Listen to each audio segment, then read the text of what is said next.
بسم اللہ الرحمن الرحیم قال اللہ تبارک و تعالی فی القرآن المجید والفرقان الحمید وَأَن لَيْسَ لِلْإِنسَانِ إِلَّا مَا سَعَى وَأَنَّ سَعْيَهُ سَوْفَ يُرَى ثُمَّ يُجْزَاهُ الْجَزَاءَ الْأَوْفَى صدق اللہ مولانا العظیم وبلغنا رسولہ النبی الکریم۔ تمام احباب حضور کی بارگاہ میں درود پاک پڑھیے۔ الصلاۃ والسلام علیک یا سیدی یا رسول اللہ وعلی آلک واصحابک یا سیدی یا رحمت للعالمین۔ الصلاۃ والسلام علیک یا شفیع المذنبین وعلی آلک واصحابک یا جد الحسن والحسین۔ بعد از حمد و صلاۃ، معزز و محتشم زینت مسند صدارت استاذ الاساتذہ حضرت قبلہ علامہ پروفیسر حافظ احمد بخش صاحب زیدہ مجدہ، میزبان مکرم یادگار اسلاف حضرت علامہ مولانا محمد عبید اللہ صاحب چشتی زیدہ مجدہ، اور جناب محترم علامہ نصیر احمد چشتی صاحب اور قاری علامہ زاہد شریف صاحب اور دیگر ماشاءاللہ بہت سے علماء کرام اور حضور ضیاء الامت کے شاہین صفت علماء یہاں پہ موجود ہیں، اور موسم کی خرابی کے باوجود کثیر تعداد میں برادران اسلام اس خوبصورت افطار کے پروگرام میں جلوہ گر ہیں۔ اللہ کریم سب کی حاضری اپنی بارگاہ میں مقبول و منظور فرمائے، اور میں اپنی طرف سے استاد گرامی کی طرف سے جناب محترم علامہ محمد عبید اللہ صاحب زیدہ مجدہ کو اور ان کی پوری ٹیم کو مبارکباد پیش کرتا ہوں کہ جنہوں نے اس خوبصورت بزم کا انعقاد کیا ہے۔ اللہ کریم ہم سب کو رمضان المبارک کی بہاریں اور برکتیں نصیب فرمائے۔ عشرہ رحمت اب اپنے اختتام کی طرف گامزن ہے، اور پھر عشرہ مغفرت شروع ہوا چاہتا ہے۔ اختصار کے ساتھ چند باتیں میں گزارش کروں گا۔ سورہ والنجم کی 3 آیتیں میں نے آپ کے سامنے تلاوت کرنے کا شرف حاصل کیا ہے، اور ان آیتوں میں اللہ رب العزت نے قرآن حکیم کی روشنی میں ہمیں ایک اصول عطا فرمایا، اور وہ اصول یہ ہے کہ انسان کی یعنی تمہیدی طور پہ میں یہ عرض کروں گا کہ انسان کی جو عادات ہوتی ہیں اور اس کی جو ہابیز ہوتی ہیں وہی اس کا مستقبل بن جاتی ہیں۔ جو انسان ہر روز ورزش کرتا ہے تو مستقبل میں ہم کہتے ہیں یہ اچھا ایتھلیٹ بنے گا، کیونکہ اس کی عادات کے اندر ورزش کرنا موجود ہے۔ جو ہر روز عبادت کرتا ہے ہم کہتے ہیں یہ اچھا عابد ہے۔ اسی طرح جو ذکر کرتا ہے ہم کہتے ہیں یہ اچھا ذاکر ہے۔ اسی طرح جو اپنی فیملی کو ٹائم دیتا ہے اور ان کا خیال رکھتا ہے ہم اسے ایک کامیاب شوہر یا اچھا باپ کہتے ہیں۔ تو جو بھی کسی بندے کی عادتیں ہوتی ہیں وہی اس کا مستقبل بنتی ہیں، اور پھر اسلام ہمیں یہ بتاتا ہے کہ جن 3 4 5 عادتوں کے اوپر آپ دوام اختیار کرتے ہیں انہی سے آپ کی شخصیت کی پہچان بنتی ہے۔ حضور نبی رحمت صلی اللہ علیہ وآلہ وسلم نے ارشاد فرمایا، خیر الاعمال ادومہ وان قل، کہ سب سے بہتر عمل وہ ہے کہ جس پہ دوام اختیار کیا جائے، ہمیشگی اختیار کی جائے، چاہے وہ تھوڑا عمل ہی کیوں نہ ہو، لیکن اگر وہ مسلسل کیا جائے تو وہ اللہ اور اس کے رسول صلی اللہ علیہ وآلہ وسلم کو پسند ہوتا ہے۔ اور اسی حوالے سے آج میں گزارش کرنا چاہوں گا کہ ایک طرف ہمارے پاس جدید علم نفسیات کے لوگ ہیں جنہیں پازیٹیو سائیکالوجی کہا جاتا ہے، تو وہ اس حوالے سے یہ کہتے ہیں کہ کوئی بھی انسان وہ اس وقت ڈپریشن میں اور غم میں چلا جاتا ہے کہ جب وہ یہ سمجھے کہ اس کا کوئی اچیومنٹ اور کامیابی اس کی نہیں ہے، کوئی نمایاں کارکردگی زندگی میں اس نے نہیں کی، تو کہتے ہیں کہ اب یہ ناکام بندہ ہے، اس نے دنیا میں کچھ نہیں کیا، اس کی کوئی اچیومنٹ نہیں ہے۔ تو علم نفسیات والے بندے کی کامیابی کو اس کی اچیومنٹس اور کارکردگی سے پرکھتے ہیں کہ کوئی نمایاں کام اگر اس نے کیا ہے تو پھر یہ کامیاب ہے، اور اگر یہ روٹین کا بندہ ہے اور اس نے کوئی نمایاں کام نہیں کیا تو پھر یہ ناکام شخص ہے۔ لیکن اللہ کا قرآن، اور حضور نبی رحمت سے سارے مل کے کہہ دیں صلی اللہ علیہ وآلہ وسلم، آپ نے یہ کرم فرمایا قرآن کے اندر کہ اللہ تعالیٰ انسان کی کامیابی یا ناکامی کو اس کی کسی نمایاں کارکردگی سے نہیں پرکھتا، بلکہ وہ کوشش، محنت اور سعی سے پرکھتا ہے۔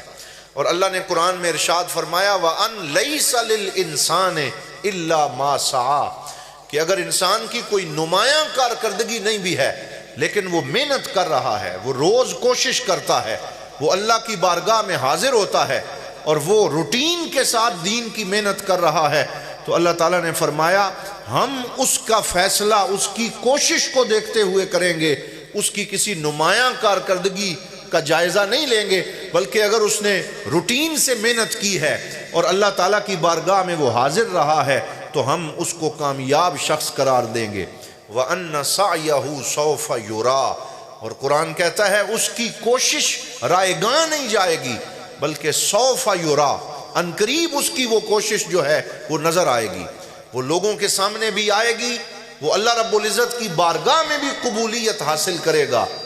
اور یہاں آج میں جمعے کے موقع پہ بھی یہ عرض کر رہا تھا کہ یہاں سوفا کا لفظ ذکر کیا گیا،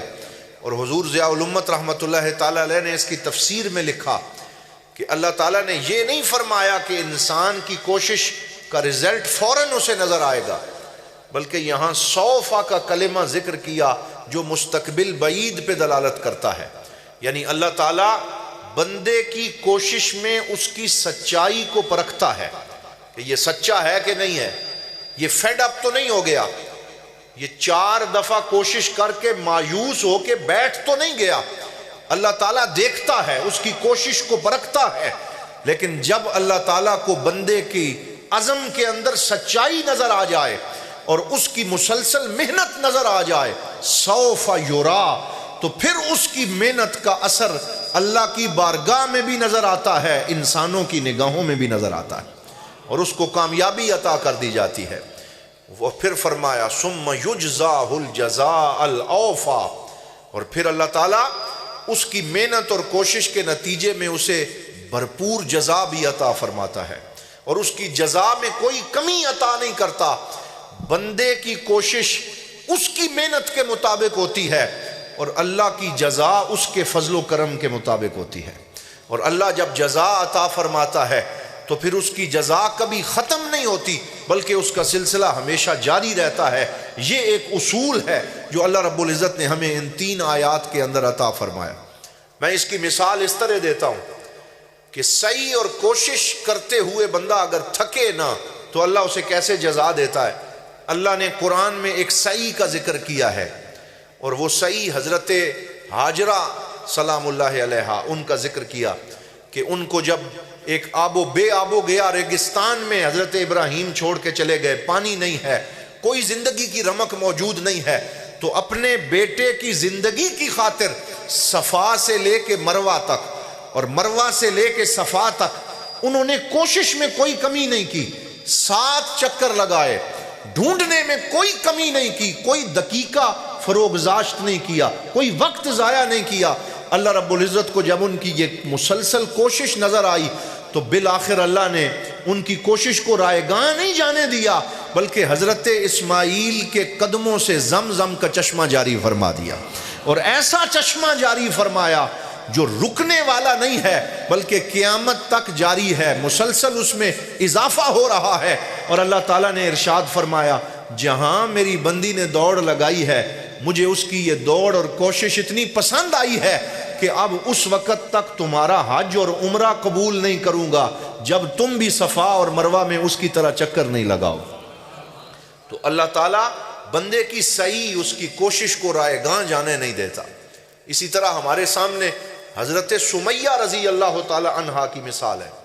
یہ بالکل اسلام کے ابتدائی دنوں کی شہید، پہلی شہید خاتون ہے،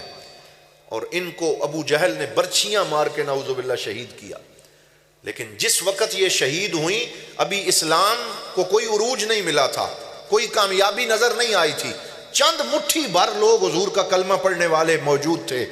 تو ان کا تو وصال اسی وقت ہی ہو گیا۔ تو اب اگر ظاہری دنیا کی ان اصولوں پہ پرکھا جائے تو کوئی اچیومنٹ نظر نہیں آتی، تو تو اللہ تعالیٰ اچیومنٹ پہ نہیں پرکھتا، بلکہ ان کی اس محنت، کوشش اور سعی کو یوں قبول فرمایا کہ اب قیامت تک جب بھی شہدائے اسلام کا ذکر آتا ہے سب سے پہلے حضرت سمیہ کا ذکر آتا ہے، اور اللہ تعالیٰ نے جنت میں بھی ان کو اعلیٰ مقام عطا فرمایا اور دنیا میں بھی ان کو اعلیٰ مقام عطا فرما دیا۔ حضرت سیدنا حمزہ حضور کے سگے چچا جان ہیں، اور ان کا وصال جس وقت ہوا اس وقت غزوہ احد میں ظاہری طور پہ شکست ہو رہی تھی، ظاہری طور پہ مسلمان پسپائی اختیار کر رہے تھے، اور 70 سے زیادہ لوگ شہید ہو چکے تھے۔ اس وقت ان کی شہادت ہوئی تو ظاہری طور پہ کامیابی نظر نہیں آ رہی تھی، لیکن اللہ نے ان کی کوشش اور ان کی صدق نیت اور ان کے عشق رسول کو یوں قبول فرمایا کہ ان کو سید الشہداء کا لقب دیا گیا، کہ قیامت تک سارے شہیدوں کا انہیں سردار بنا دیا گیا۔ تو یہ ہمارے سامنے قرآن نے زندہ مثالیں عطا فرمائی ہیں۔ خود رسول اکرم صلی اللہ علیہ وآلہ وسلم، آپ دیکھیں کہ جب آپ کا وصال ہوا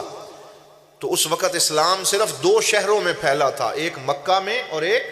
مدینہ میں، اس کے علاوہ کہیں اسلام زیادہ موجود نہیں تھا۔ اور یہ جتنا اسلام کو انتشار اور وسعت ملی ہے، حضرت سیدنا عمر فاروق اور دیگر اصحاب کے دور میں پھر اسلام مراکش اندلس تک پھیلا، اور ادھر شام، یمن،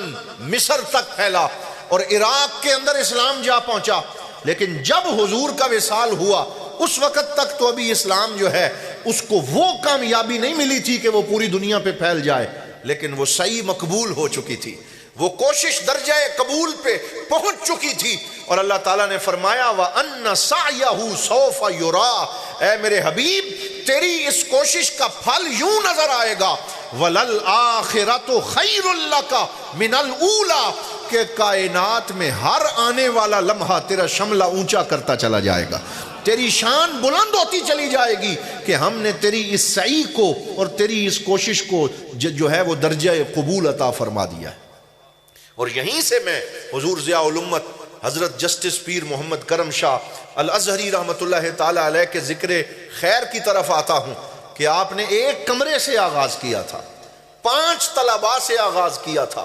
ظاہری طور پہ قسم پرسی کا عالم ہے، وسائل موجود نہیں ہیں۔ ہمیں استاد گرامی نے جمال کرم میں وہ باتیں لکھی ہیں، آپ پڑھیں کہ حضور ضیاء الامت ٹانگے پہ سفر کرتے، پبلک ٹرانسپورٹ ہوتی۔ اور ایک دفعہ مجھے قبلہ استاذ العلماء ملک عطا محمد صاحب نے بتایا کہ سردی کا موسم تھا اور سرگودے سے اپنی گاڑی نہیں تھی حضور ضیاء الامت کے پاس، اور کسی دارالعلوم کے کام کے سلسلے میں، بلکہ کام بھی کیا تھا کہ ایک شاگرد جو بڑا لائق تھا اور وہ چھوڑ کے چلا گیا، اور ملک عطا صاحب فرماتے ہیں کہ حضور ضیاء الامت نے مجھے ساتھ لیا اور کہا کہ وہ بچہ میرا لائق بڑا تھا، اس نے چھوڑ کیوں دیا ہے، آؤ ہم اس کے ماں باپ سے بات کرتے ہیں کہ یہ بیٹا ہمیں عطا کرو، ہم نے اسے حضور کا خادم بنانا۔ خود چل کے اس کے گھر گئے، واپس آ رہے ہیں، سفر کے لیے کوئی گاڑی موجود نہیں ہے، اور آخری بس جو ہے وہ بلوال اور بیرا کی طرف ملی، اور ایک چادر ہے، اور ملک عطا صاحب قبلہ فرماتے ہیں کہ اسی ایک چادر میں استاد نے خود بھی لی ہوئی ہے اور شاگرد کو بھی اسی چادر کے احاطے میں لیا ہوا ہے، اور سردی میں ٹھٹھرتے ہوئے رات کو بھیرا پہنچتے ہیں، لیکن راستے کی ان تنگیوں کا خیال نہیں کیا، صحیح جاری رکھی، کوشش جاری رکھی۔ اور جب آپ آگے بڑھے تو مرکزی دارالعلوم محمدیہ غوثیہ پہ شروع میں بڑے فتوے لگے کہ یہ انگریزی پڑھا رہے ہیں، یہ جدید تعلیم دے رہے ہیں، یہ کوئی بیرونی ایجنڈا لے کے آئے ہیں، یہ پتہ نہیں اب کون سے عالم تیار کرنا چاہتے ہیں۔ دارالعلوم کی ڈگری کو کئی اداروں نے مسترد کیا شروع میں، اور کہا جی ہم اس ادارے کو نہیں جانتے، لیکن اللہ تعالیٰ کی بارگاہ میں جب وہ صحیح مقبول ہوئی اور اس اللہ کے بندے کی شب زندہ داری اور ان کا اپنے پاک نبی سے جو سچا تعلق تھا وہ یوں قبول ہوا کہ اب ہر آنے والے دن مرکزی دارالعلوم محمدیہ غوثیہ کو مزید بلندیاں ملتی چلی جا رہی۔ اب ہر ادارے میں دارالعلوم کے شاہین موجود ہیں، یونیورسٹی بن چکی ہے، ادارے پھیل رہے ہیں، طلباء پھیل رہے ہیں، اساتذہ کرام کا ایک لامتناہی سلسلہ ہے۔ تو یہ پھر میں وہی آیت پڑھوں گا کہ اللہ تعالیٰ نے فرمایا وَأَن لَيْسَ لِلْإِنسَانِ إِلَّا مَا سَعَى وَأَنَّ سَعْيَهُ سَوْفَ يُرَى ثُمَّ يُجْزَاهُ الْجَزَاءَ الْأَوْفَى۔ اب یہاں پہ تفسیری دو نکات میں آخر میں عرض کرنا چاہتا ہوں صرف 5 منٹ میں۔ یہ جو تینوں آیتیں ہیں یہ سورہ ون نجم کے اندر ہیں، اور سورہ ون نجم کا شان نزول آپ جانتے ہیں کہ یہ اس وقت نازل ہوئی جب میرے اور آپ کے پیارے آقا حضرت محمد الرسول اللہ صلی اللہ علیہ وآلہ وسلم کو طائف میں لہو لہان کیا گیا، سخت تکلیف دی گئی، حتیٰ کہ آپ کے قدمین شریفین خون سے تر ہو گئے، اور اس شدید مشکلات میں لوگ کلمہ نہیں پڑھ رہے، حضور نے صحیح جاری رکھی، کوشش جاری رکھی، فیڈ اپ نہیں ہوئے، اللہ کی ذات پہ توکل اور بھروسہ جاری رکھا۔ جب آپ واپس آئے اللہ تعالیٰ نے معراج کا سفر عطا فرمایا اور اپنی ملاقات کا شرف بخشا، اور فرمایا ون نجم اذا ہوا ما ضل صاحبکم وما غوا وما ینطق عن الہوی ان هو الا وحی یوحی۔ تو معراج کی یہ آیتیں نازل ہوئیں، اور اللہ تعالیٰ نے فرمایا اگر دنیا والے تیری اس کوشش کو درجہ قبول اور قبولیت کی نظر سے نہیں دیکھتے تو اے میرے حبیب آ جا، میں تجھے مانتا ہوں، تو مجھے مان لے، تو مجھے رب العالمین کہہ، میں تجھے رحمت للعالمین کہتا ہوں۔ تو اللہ تعالیٰ نے عرش کی بلندیوں پہ بلایا اور بلندیاں عطا فرمائیں۔ پھر اسی سورہ ون نجم میں یہ بھی آگے جا کے ذکر فرمایا، ایک قصہ حضور ضیاء الامت فرماتے ہیں کہ اس کا شان نزول یہ ہے کہ ایک بندہ کنواں کھود رہا تھا اور ابھی آدھا پہنچا تھا، پانی نہیں نکلا تھا، آگے چٹان آ گئی اور اس نے کدال رکھ دی، اس نے کہا اب یہ کنواں مکمل نہیں ہو سکتا اور اب کوئی فائدہ نہیں ہے اسے کھودنے کا۔ وہ ہمت ہار کے بیٹھ گیا اور اس نے اپنے کام کو روک دیا۔ اللہ نے اسی سورہ ون نجم میں فرمایا افرأیت الذی تولی، کیا آپ نے اس بندے کو دیکھا کہ جو پشت پھیر کے بیٹھ گیا، وَأَعْطَى قَلِيلًا وَأَقْدَى، اور تھوڑی سی کوشش کی اور پھر ہمت ہار گیا۔ تو پھر فرمایا ام عندہ علم الغیب فہو یرا، کیا اس کے پاس غیب کا علم ہے کہ اس نے خود ہی فیصلہ کر لیا؟ ام لم ينبأ بما فی صحف موسیٰ، کیا اس نے حضرت موسیٰ کے صحیفوں کا مطالعہ نہیں کیا؟ وَإِبْرَاهِيمَ الَّذِي وَفَّى، اور حضرت ابراہیم کی وفاؤں کو کیا اس نے نہیں دیکھا؟ اگر وہ ان سارے لوگوں کو پڑھتا تو اسے پتا چلتا کہ مجھے محنت جاری رکھنی چاہیے تھی۔ وَأَن لَا تَزِرُ وَازِرَةٌ وِزْرَ أُخْرَى، اور اللہ تعالیٰ کسی اور کے بوجھ کو کسی دوسرے کے کندھے پہ نہیں ڈالتا۔ وَأَن لَيْسَ لِلْإِنسَانِ إِلَّا مَا سَعَى، اور اللہ تعالیٰ انسان کی کوشش پہ اسے نتیجہ ضرور عطا فرماتا ہے۔ آپ نے دیکھا یہی الفرید ٹاؤن منڈی بہاؤالدین، ہم جب بچپن میں جب یہاں سے گزرتا تھا ایک چھوٹی سی مسجد ہی تھی اور اس کے ساتھ 2-4 کمرے موجود تھے۔ پہلے حضرت قبلہ مفتی عبدالعزیز صاحب زیدہ مجدہ، انہوں نے محنت کی، انہوں نے کوشش کی اور اپنے وصال تک اس کوشش کو جاری رکھا۔ پھر ان کے جھنڈے کو حضرت قبلہ علامہ محمد عبید اللہ صاحب آپ نے تھام لیا اور حضور ضیاء الامت کے اس مشن کو جاری رکھا، اور حضور غریب نواز حضرت قبلہ پیر محمد امین الحسنات شاہ صاحب دامت برکاتہم القدسیہ کی توجہات انہیں نصیب رہیں، محبتیں نصیب رہیں، اور ان کا اپنے پیر خانے سے تعلق مضبوط رہا۔ آج آپ دیکھ رہے ہیں کہ یہ قلعہ بنتا جا رہا ہے، یہاں خوبصورت کمرے ہیں، تعمیرات میں اضافہ ہو رہا ہے، ایک بلند و بالا مینار جو ہے وہ اس ادارے کی عظمت کا پتہ دے رہا ہے، اور آج یہ ادارہ اپنی ترقی کی منزلیں طے کر رہا ہے۔ یہاں عظیم الشان قرات کا ادارہ قائم ہے جس میں قراء حضرات حضرت قبلہ قاری زاہد شریف صاحب، قاری سہیل امتیاز نعیمی صاحب، قاری محمد طیب مجددی صاحب اور دیگر کئی قراء حضرات، قاری محمد آصف صاحب بھی مجھے بتایا گیا،